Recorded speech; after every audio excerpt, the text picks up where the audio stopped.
This is Drew with Boomer Music Company, your band and orchestra experts since 1976, and thepodcastingstore.com, the one-stop shop for all things podcasting and remote learning. This is your weekend update. Greetings and welcome to your weekend update. So this week, while I was out on the road, I had an idea for a video that I really wanted to make, and that led down a rabbit hole of creating a bunch of different little videos that went along with it, and each concept and idea stacked on top of another one. And so I want to take you through all those videos and what they all did and how you can use that to create your content. So the first one, I did a quick little video showing how to use the auto duck feature in Audacity. Now, if you're not familiar with Audacity, it is a free piece of audio editing software. And the auto duck, if you hear like in the intro that I just did here, I've got music playing and then I start talking on top of it. And then the music comes down and you can hear me speak. And then when I'm done talking, the music comes back up. And that feature is auto duck, or that's ducking. And Audacity has an auto duck feature in the program that does that for you. So here is a quick clip from the video of that one so you can see kind of what I'm talking about. Like that, but I'm just going to dump this right in the middle here to illustrate the point. So now I select my drum beat, I go up into my effects, and then I pick auto duck. Now I had previously messed around with this and set the floor way low. So what this is going to do is it's going to drop out in about a half second down to, I'll go minus 10. Here we go. So minus 10 decibels, and then as soon as I'm done talking, it'll come right back up again to the original volume. And so you can actually see that here with the waveforms kind of dropping down. And then with the video that I wanted to make, I'm kind of hoping that this actually turns into a series. And for that, I want to create an intro, much like I have for the weekend update in my other videos. And so I wanted to walk people through kind of the thought process that I have, not the gear, but the thought process of how to create one of these intro videos, because I wanted some sound effects, I wanted the drum beats, I wanted some video and all that kind of stuff.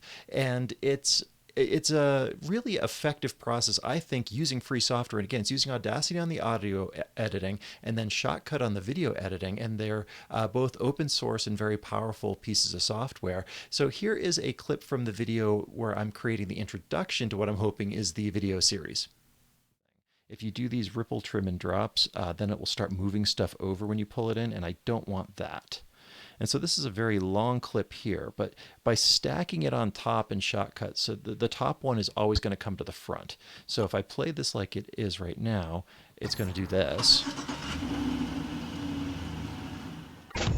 As an educational representative for the Thompson School District in Loveland, but you can see the first problem is this has audio on it that I don't want. So I'm going to go over here to my filters.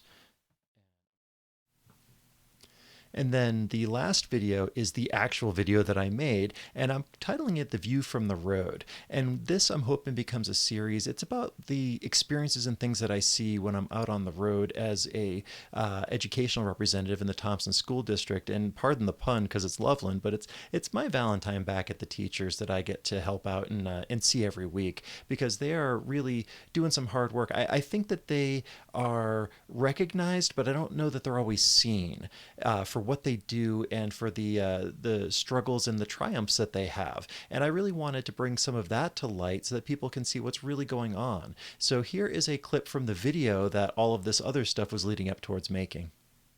And a great example of that is I've seen many teachers that have now been investing their limited resources in a classroom set of method books.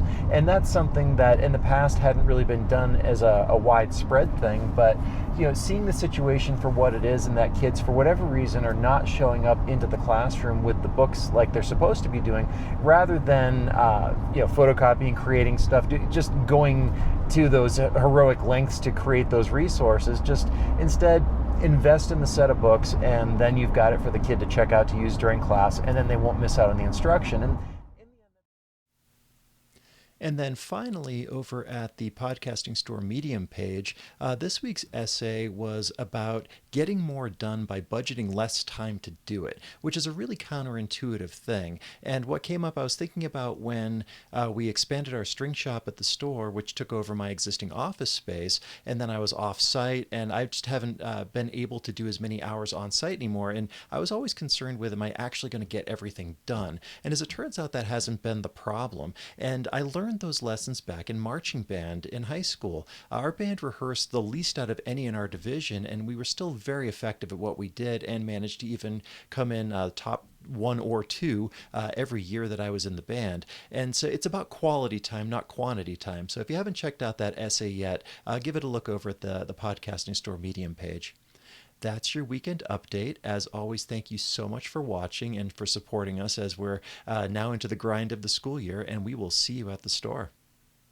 If you enjoyed the weekend update, do me a favor and follow us on social media, subscribe to our YouTube channels, or visit our websites. This is Drew with Boomer Music Company and thepodcastingstore.com. Thanks for listening.